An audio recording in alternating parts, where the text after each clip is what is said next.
Hi folks, it's Andy. Welcome to Kendo RANT. Let's get right into the questions. I've got loads today, so let's burn through them. First one. Hi Andy, do you have any advice on shouting? How do you shout loudly and correctly to get ippon? Because I don't see many blogs or videos to explain it. Okay, so we had a little bit of a question similar to this. I think it was in the last video, the one before. I get asked it a lot actually, how to do correct Kiai or how to do correct shouting. I think lots of people are overthinking it or over worrying about it. All right, the best thing you can do is just try to just use the loudest voice that you can. Try not to scream too much from your throat. You kind of, the best is to kind of up from your diaphragm or from your belly. But that's, you know, I don't want you to think about that at the sake of not being able to hit with a stamp and a hit and a shout at the same time, because that's what happens a lot when you overthink the shouting. So yeah, just shout as loud as you can, and try not to from your vocal muscles here or whatever, your vocal cords, whatever you call it. I don't know, I'm not a doctor, as you can probably tell. And more from the lower sort of thing. Not a great example, but you know, as opposed to, you know, kind of like this, yeah, and then otherwise you're going to get a sore throat. Okay, next one. How come Kirikashi stresses striking left and right sides of the men, yet during fighting I hardly see anyone try to do it? Okay, so yeah, we don't often use left and right strikes to the men in Keiko or Shiai, because Kirikashi isn't there to teach you how to like practically attack somebody in a realistic situation. The idea of Kirikashi is to polish all aspects of your kendo all into a single exercise. You learn distance, you learn breathing, you learn tenuchi, you learn taiatari, and obviously kikentai no ichi. And the reason that we use diagonal strikes this way is because for correct striking, for correct tenuchi, you need to have really relaxed wrists. All right, you need to be able to strike using your wrists like this, yeah, and not like this, yeah. It has to be flexible, and you get this from turning the wrists over as we practice left and right strikes. It doesn't come the same from practicing strikes that are straight up and down. So that's why we do it to develop flexibility in the wrists. Okay. Next one. Hey Andy, since you talked about Jordan on the previous video, could you please tell me what sort of basics you should have developed to make a good transition from Chudan to Jordan?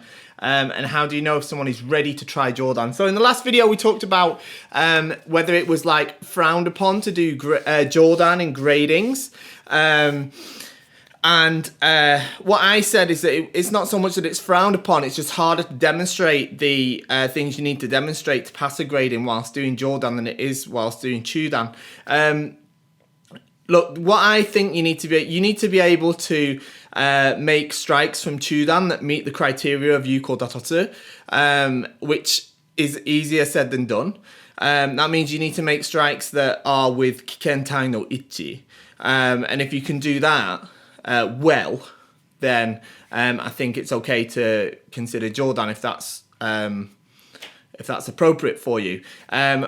The thing is Jordan makes your life a lot harder than Chudan does, because you can't use your shinai in the same way to threaten your opponent or to apply seme or to apply pressure on them, because instead of holding it out in front, you're now holding it over your head, and there's a longer distance for it to travel as you make a strike. So you need to have started to grasp a really good understanding of datotsu no kikai, all right, so striking opportunities, and not just attacking randomly, which, to be honest, most people are doing up to the early dan grades, which is why I've always sort of thought around 3rd dan, 4th dan is the best grade to get to before you go to Jordan, unless it's for another reason like injury or something, because like I say, you really need to have a grasp of the idea of datotsu no kikai, or actual striking opportunities.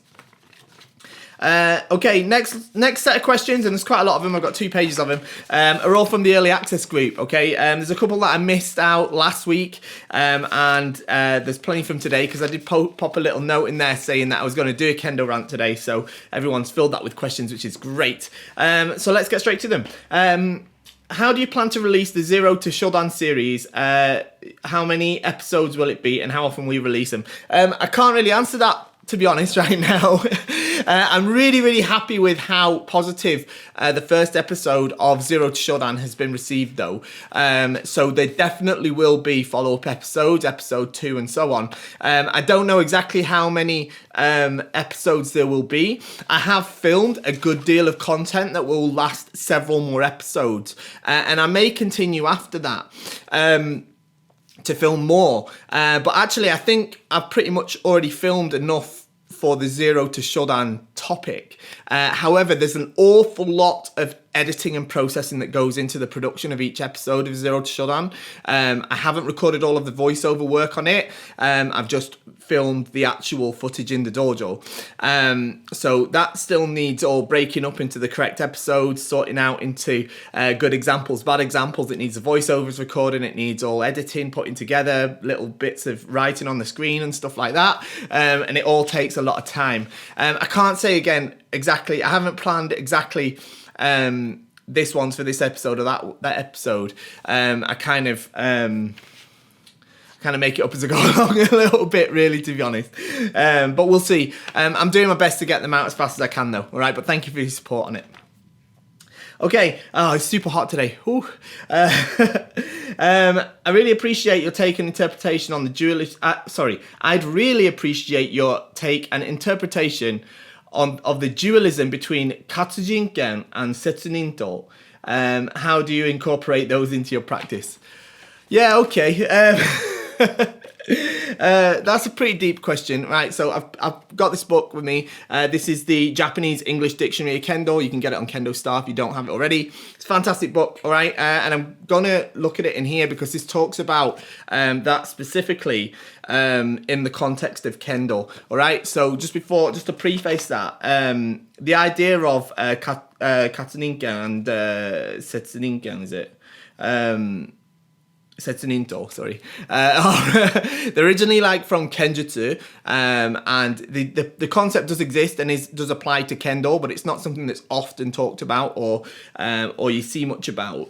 But let's have a quick look in here. Now, the great thing about this book is it's got the Japanese on one side and it's got the English on the other side. So if you study Japanese, it's a great way to learn Kendo Japanese as well.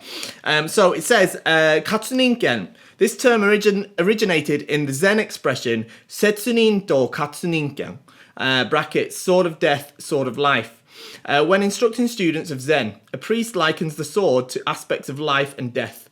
Later, the term came to be used in Kenjutsu, and it subsequently spread further after the terms Setsunin to, brackets, it says to win by threatening the opponent, and Katsuninken, to win by causing the opponent to move freely, were used in the Heiho Kadensho, a treatise on swordsmanship by Yagyu Munenori. This term, now this is more important now, this is where it really applies to Kendo, it says this term also embodies the idea that although Kenjutsu was originally centered on combat skills to defeat the opponent with a sword, brackets, Setsuninto, depending on the way one uses one's heart and mind, it can also be the skills necessary to enhance one's own life and that of the opponent, brackets, Katsuninken. This positive way of using the sword is also widely applied now, is widely applied now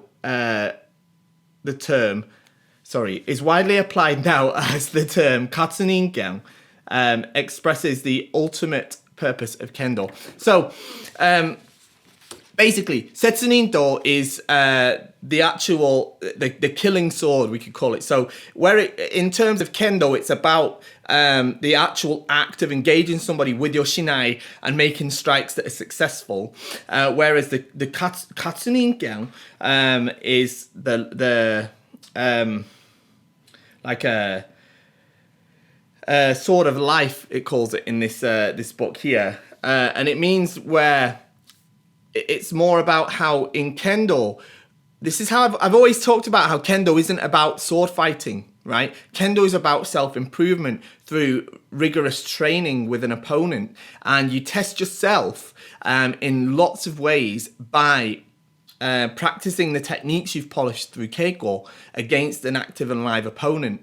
And by striking them, you're helping them understand their weakness. And by receiving strikes, you're also they're helping you in return understand your own, as well as concepts such as not just attacking for the sake of making a strike, but trying to suppress or fight against your own ego in order to make a strike that's more meaningful, or produce a strike at a perfect opportunity. And by doing so, we can learn to polish our spirit and also help our opponent do the same through rigorous training. And I think that's really what Katsuninken is really about. And the relationship it has to Setsuninto, that's the actual practical applications. Of course, you have to strike, you have to hit, you have to make attacks. That's the Setsuninto part. And that allows the sword to metamorphose almost from the Setsuninto into the Katsuninken. Whew, that was deep. Okay, next one. Hey Andy, long time listener, first time caller, so to speak. I like that. It's like a radio show. During normal intense training, I find the inside of my kote gets a bit sweaty, and that's fine, and I can deal with that. However, after a prolonged competition or weekend seminar, brackets, I only own one pair of kote. I finally get to a point where they become quite slimy, slippery inside, and it can affect my grip on the shinai. Is this a sign of old, worn-out kote, or do I just sweat too much? It's not a sign of old or worn-out kote, and it's not that you sweat too much. Everybody sweats like that, and if you only do have one kote and you use the same pair of kote for a full weekend, that's going to happen to everybody. Look, there's your problem there. I only own one pair of kote. Now, if you only practice once a week, fine. Only wearing one pair of kote is fine. And if you only do the occasional seminar, then just put up with it. Is one option. But the thing is, if my general rule of thumb is you should own as many pairs of kote as number of times you practice a week. Generally, obviously, if you're practicing 5 times a week, you don't need 5 pairs of kote. You could get by on 3 because you could, use one day, then the next day use another, then on the 3rd day use another, and then on the 4th day you could use the first pair again, and they'd be nice and dried out and nice and cool for you. Of course, it depends on the climate and stuff where you live. But that's the way you're going to get the longest life out of your kote, as well as not have them all slimy and sticky when you're using them.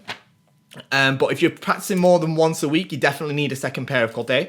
And if you attend a lot of seminars and stuff like that, the best thing to do is just get yourself another pair of kote that you can take with you and swap them out. That's definitely what I would do. And also the other thing you can do is make sure that, if you have a full day, like you say, a weekend seminar, for example, you have the first day of the seminar. Then in the evening, make sure you take the kote out of the bag and let them dry out as much as possible, ready for the next day. If you're not able to swap them over to another pair. Next one. Okay. How can we prevent or minimize losing our voice during and after a multiple day Kendo event? Okay, so that relates a lot to the first question that we talked about. It's all about how you're shouting. If you're shouting just from your throat here, then yeah, you're going to start to have, your voice kind of disappear. All right, so you need to learn more to shout from your abdomen and your diaphragm. All right, I can't really explain how to do that over video, but just try and do that. How do you optimize your energy in Jigeko or even in a Shiai? Had my first Jigeko and was out of breath after 2 minutes.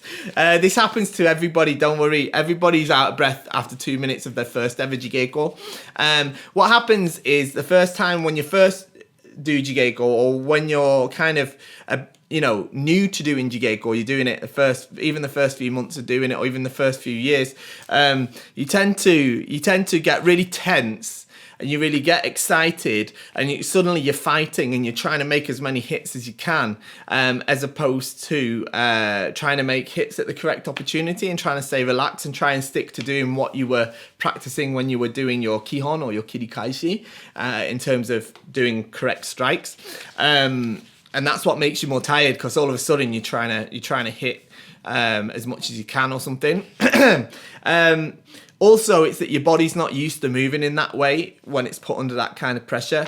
So it does get better with time, it really does. But at the same time, yeah, I mean, I know people have written on this saying like go running and stuff like that. I really don't think it's a general fitness thing for you. I think it's just the fact that you're not used to doing jigeiko. So it'll get better with time, and then it will start to get more as you improve. Once you start achieving dan grades, certainly sort of past third dan, fourth dan and stuff, it'll start to get much more mentally intense, which is kind of a whole new aspect to it. Next one. What's the day protocol for tournaments, especially if it's your first one coming up? Great question. So for tournaments, if it's an individual tournament, well, it doesn't really matter. But okay, so generally, for the actual, when it's your match, all right, there's going to be a square marked out on the floor. That's called the shiaijo. All right, that's the court that you fight inside. If you step out of that, you get a penalty. So you have to stay in that. There's an X in the middle, and there's two lines called kaishisen. They're the lines that you stand on and you do sonkyo there, and that's where the shiai starts and finishes. So you start outside of the shiaijo. You start outside of that square on the floor. You take you take a few steps into the shiaijo. All right, and you judge it from that line I just said, that kaishisen, where you're going to start it. All right, so there's a cross, and then there's a line on your side of the cross, and you judge 3 steps. All right, because you know when you normally do practice in your dojo, you do rei, don't you? You go to taito, and then you take 3 steps forward, draw the sword, and do sonkyo. All right, you're going to do that. But so you have to judge from that line. You need to walk into the shiaijo as far as it's going to take you to do that distance in 3 steps. Okay, that's what you do there. Then you do rei like you do at the dojo. Your opponent will do the same thing. You go to taito. You take your 3 steps, ending at that line, the kaishisen. You draw on the 3rd step and do sonkyo. You stay in sonkyo until the referee says hajime. Okay, when they say hajime, you stand up and you start fighting immediately, okay? And then if someone gets a point, then the flags will go up, and the referee, the shushin, he's the main referee, will say what kind of point it is. He will say men, kote, do, tsuki, ari. Okay, that means there is that. And then you'll return to the kaishisen, but stay stood up in kamae. Then he'll say nihon me, so round 2, nihon me. Then you start fighting again immediately. It doesn't say hajime, okay? Then maybe another point will be scored, but from the other side, okay? So now it's going to be 1-1. Same thing will happen. They'll put the flags up. Men ari, kote ari, do ari, tsuki ari, whatever. Everybody goes back to the start. You stand at the kaishisen. And this time, to start the match again, they're going to say shobu, okay? Shobu. It means that it's kind of a final match. If then either one of you is going to make another point, or if the other person made 2 points before another person did, the point will be signaled for the second point, or the deciding point. Men ari, kote ari, do ari. Come back to the kaishisen, and then they'll say shobu ari.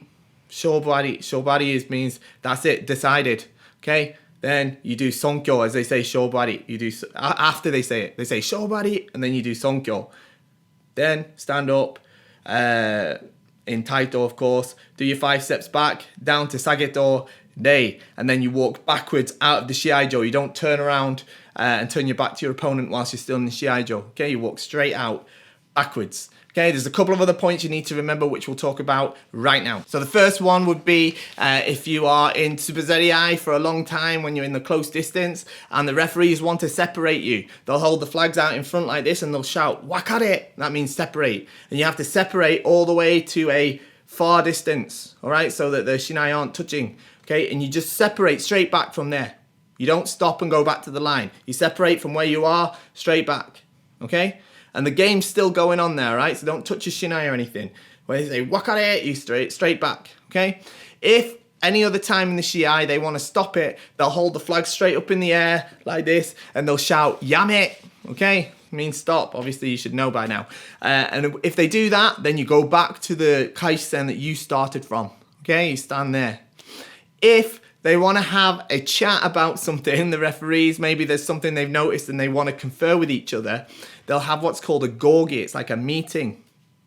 The head referee will hold the flags together in his right hand, hold them straight up and shout, gogi. And then what you will do this will after yames happen, right? So you'll be waiting at the kaisen in Chudan. He says gogi like that. You're from here, you don't do sonkyo, okay? Lots of people do sonkyo here. You never do sonkyo here. From here, standing up, you go straight to taito, take your 5 steps back, sageto, and then you wait in sonkyo, okay? It's a bit tough on you, but you wait in sonkyo. Then the 3 referees come together, they have the little chat, decide what's going to happen, you come away, and then you stand up and you come back 1, 2, 3 into the kaisen, draw the shinai and wait standing in Chudan for them to either award a hansoku or to say hajime, and then you start fighting again.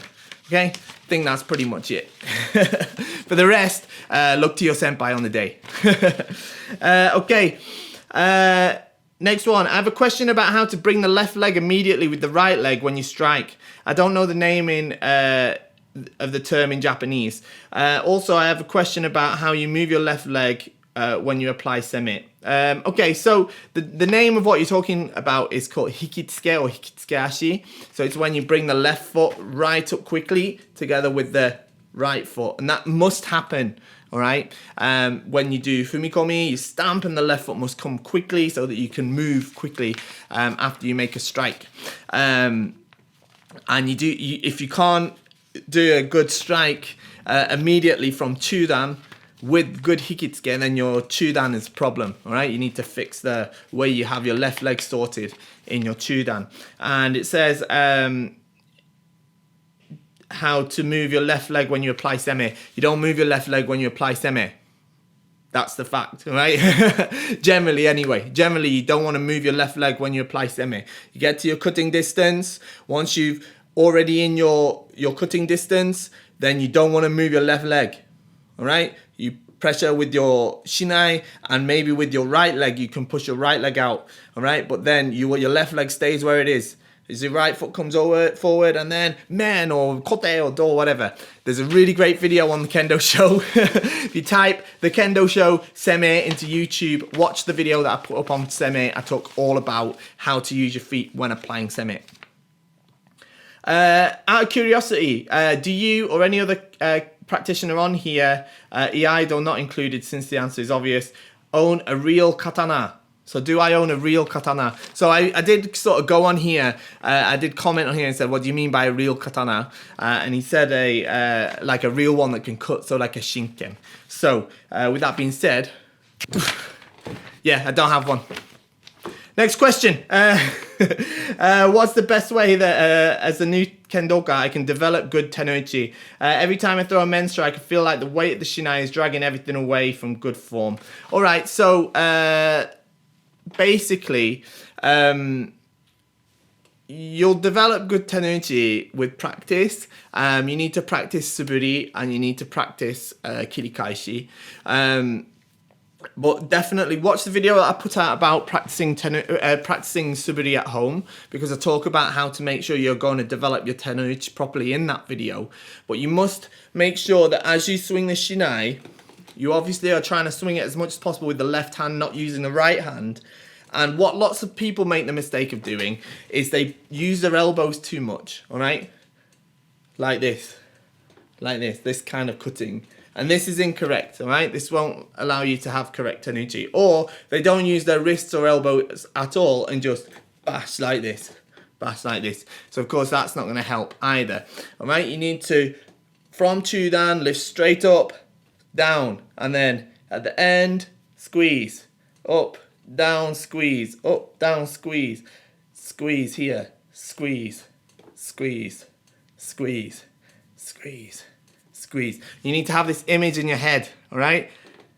Bam, bam, bam, bam, like this. See that? See how the knot, chop, chop this way, this way, this way, this way. Nice and relaxed with the wrists. Men, men, men, men, yeah? And you can even practice without a shinai, okay? But that's the best thing I think you can do for your tenuti is practice suburi, or even you could like get something that you could even hit, something soft, and just practice hitting with the wrists this way, okay? Because you need to be able to hit using your wrists nice and fluidly, okay? So that's it for today. I hope you enjoyed the video. Don't forget, leave me a comment down below, like, share, subscribe, you know all the things to do. Don't forget to join the Kendo Show Early Access group. There's a link in the description down below. The majority of today's questions came from there. It's a really great place to post your questions because not only do I answer them on here, but you get the input of Kendoka from all around the world. So yeah, definitely join that. It's free to join. There's a link in the description down below. Don't forget to shop at KendoStar, and I'll see you all in the next video.